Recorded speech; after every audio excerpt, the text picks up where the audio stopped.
I'm Maddie Murphy, and we are currently highlighting some of the success stories for the Sbdc. So tell me a little bit about your business. So Hart Engineering is 11 years old now. We started just me and myself working doing civil design projects for St. Louis Sewer District.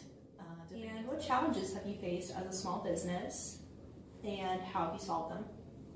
One of the biggest challenges that we've faced is the perception that we're too small of a firm to do a decent sized amount of work. And so we've had to overcome that by showing them our abilities to manage multiple projects and a lot of work at one time. The fact that we're so flexible and that myself and my employees can work more hours as needed and sometimes less hours gives us a lot of room to grow in times when we need to put more hours in.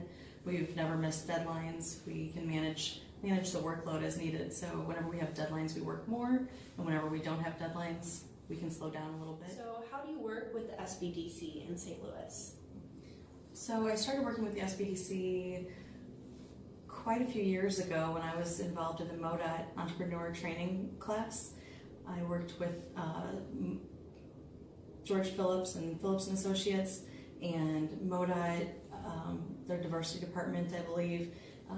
So I went through that year-long class, and then after that I went through an advanced training class with Chris Thompson, and then in the last year or so I've been working with Lynette. I meet with her almost every month, and she just gives me some business guidance and helps me get questions answered, and she can advocate for me a little bit, and it's just good to have somebody to bounce things off of, and she can get resources for me that I need, and it's been a great asset. Paula, what nugget of knowledge can you share with an aspiring or new small business owner?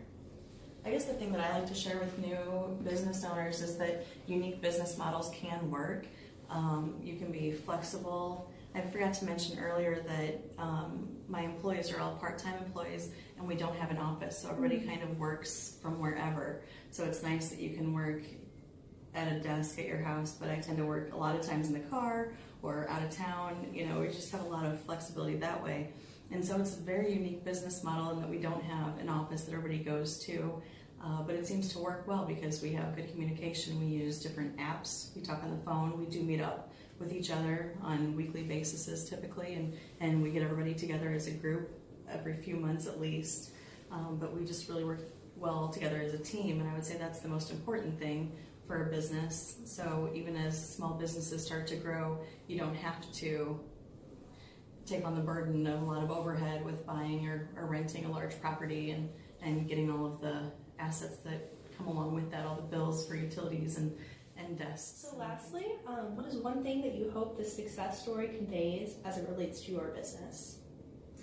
I would say that anybody that has the opportunity to work with the Sbdc should take that opportunity and use any resources that they have available to them. That was another thing that I was going to mention earlier about my company and overcoming challenges, to ask for help. So I've had to learn how to do accounting and had to learn how to do marketing and business development and all the pieces that go along with a small business, but there's a lot of resources out there, so ask for that help, and the Sbdc has been a great one. They can get you any other resources that they can't provide themselves. They have a lot of contacts that they can share with you. Exactly. Thank you so much, Paula.